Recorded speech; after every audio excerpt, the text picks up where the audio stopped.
very excited to be in India, both professionally and personally. Personally, I've been in India for probably 7 times in Puttaparthi, which is a small village near Bangalore, inside Sri Satya Sai Baba's ashram.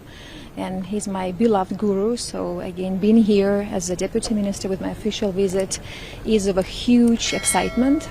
The conversation with the deputy minister was efficient. We discussed the very wide agenda of bilateral track, digital transformation, human assistance. Of course, I briefed the deputy minister about the military situation, which is quite difficult, and the reality where Ukrainians live when 10,000 of Ukrainians have been killed. These are civilians.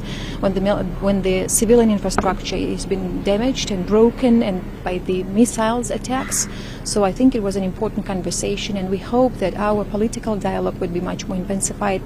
And I also invited Deputy Minister to pay his visit in Kiev for the political consultations that we are supposed to have. He's there. My president will also do so in case if the phone conversation will take place, and we request this phone conversation. I think that India as a global player really is a Vishwaguru of the world, and this is what we also feel in Ukraine by actually fighting for the values. This is about justice, because the war that we have is not about NATO, it's not about the United States, it's about justice, because Russia has been questioning the very existence of my country. Within our history of 1,500 years, Ukraine never attacked any other country like your country. We never had this imperialistic and chauvinistic attitudes towards our neighbors.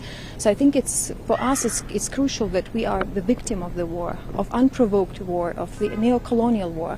So we also feel that we have this arbitrary by promoting these values of justice, of peace, as your Prime Minister in Samarkand said, that it's not an era of war. I mean, we do support this purely and fully, but unfortunately we have aggressive countries who question the existence of other countries, and then the question of India's involvement as a leader in the global south, as a G20 presidency. I think that we hope that India would be involved and engaged into global issues and challenges, economic challenges, energy challenges, nuclear challenges to a great extent, because Ukrainian issue is a litmus paper today.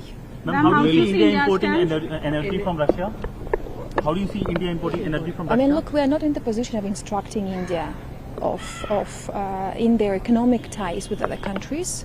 We only think that it's crucial to diversify all of the resources, not only energy but also military resources, because what we see in my country, when you are dependent from Russia, they will always use this blackmail instrument. So I think that India should be pragmatic in diversing the energy resources, in diversing military contracts, in diversing political interaction, and we feel that there is extraordinary time that we live in, and as my president Volodymyr Zelensky says, extraordinary times need extraordinary decisions. So of course Prime Minister Modi, with his 3D policy of democracy, dialogue, and to my knowledge it's diversity, I think that this 3D and no era of the war and strategic application is really, really important. So we hope that India and Ukraine would be, even though we're distant geographically, but we will